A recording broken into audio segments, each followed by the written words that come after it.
आपल्याबरोबर आहेत भाजपच्या नगरसेविका प्रीती साटम। आपण त्यांना विचारूया, मॅडम कशा पद्धतीने तुम्ही आता विरोध करताय आणि कुठल्या यावर्षी दिले परमिशन, मागच्याही वर्षी परमिशन दिली होती जी कॅन्सल केली, कशा पद्धतीने बघताय तुम्ही या सगळ्याकडे?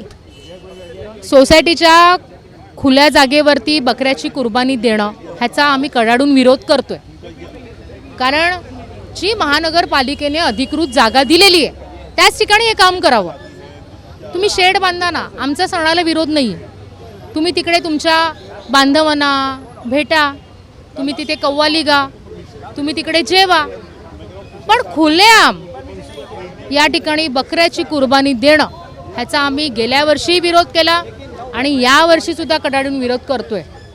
पण मॅडम असं कळतंय की महापालिकेने परमिशन दिली म्हणून आम्ही पंडाल टाकलं, अशा पद्धतीची माहिती त्यांच्याकडनं येते। महापालिकेच्या अधिकाऱ्यांना नियम माहिती असताना अशा पद्धतीने परमिशन देणं कितपत योग्य वाटतं? त्यांनी 12:30 वाजता परत एकदा मीटिंग घेतलेली आहे। त्याचा निर्णय मला असं वाटते या ठिकाणी ते सर्क्युलर वाचून प्रॉपर करतील आणि खुलेआम सोसायटीच्या जागेला अशा पद्धतीने ते काम करण्यासाठी सक्ती करतील। जी अलॉट केलेली जागा आहे ती त्यांना सांगतील, त्या ठिकाणी तुम्ही करावं।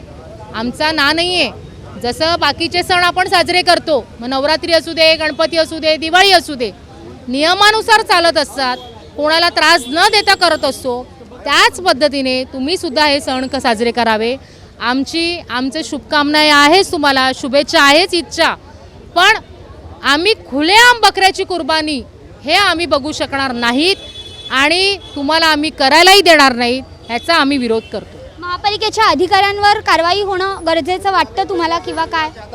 त्यांनी फेर विचार करावा, सगळ्यांचं म्हणणं ऐकावं आणि परत एकदा ते सर्क्युलर वाचावं।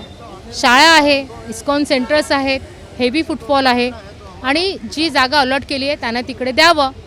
कुठचंही धाडस करू नये, नाहीतर उद्या या ठिकाणी रस्त्यावरती पूर्ण गोकुळधाम या ठिकाणी उतरेल। पुढचं पाऊल कसं असणार आहे, उद्याचं नियोजन कसं जर समजा त्यांनी ऐकलं नाही तर? या ठिकाणी गेल्या वर्षी सुद्धा परमिशन दिली होती, त्यांनी ती रद्द केली। यावर्षी सुद्धा अशाच पद्धतीने जर केलं तर त्यांनी ते धाडस करू नये असं मला वाटते। कारण त्याच्यात आरोग्याचा नागरिकांचा विषय आहे, कायदा सुव्यवस्थेचा विषय आहे, लोकांच्या मनात नाराजी आहे आणि याचा सगळ्याचा विचार करावा। इथे शाळा आहे, इथे इस्कॉनचे सेंटर्स आहेत, या सगळ्या गोष्टीचा विचार करावा आणि परत एकदा निर्णय घेऊन या ठिकाणी खुलेआम करू नये। आमची कुठच्याही सणाला ना नाही आहे, कुठच्याही धर्माला ना नाही आहे, तुम्ही सण साजरे करा, पण नियमानुसार नियमाचं पालन करून नागरिकांना त्रास देऊन नाही। नक्कीच, तर आपण बघतोय की नियम सांभाळून तुम्ही सण साजरे करा असं आव्हान जे आहे ते भाजपच्या नगरसेविका प्रीती साटम करताना पाहायला मिळतात। त्यामुळे आता ही परमिशन नेमकी कोणत्या अधिकाऱ्यांनी दिली त्याचा फेरविचार नेमका 12:30 वाजता बैठक होणार आहे, त्यात काय होणार आणि त्यानंतर उद्या नेमकं इथे काय होणार हे बघणं महत्त्वाचं ठरणार आहे। व्हिडिओ जर्नलिस्ट सिद्धेशसह मी भाग्यश्री प्रधान आचार्य, जय महाराष्ट्र, मुंबई।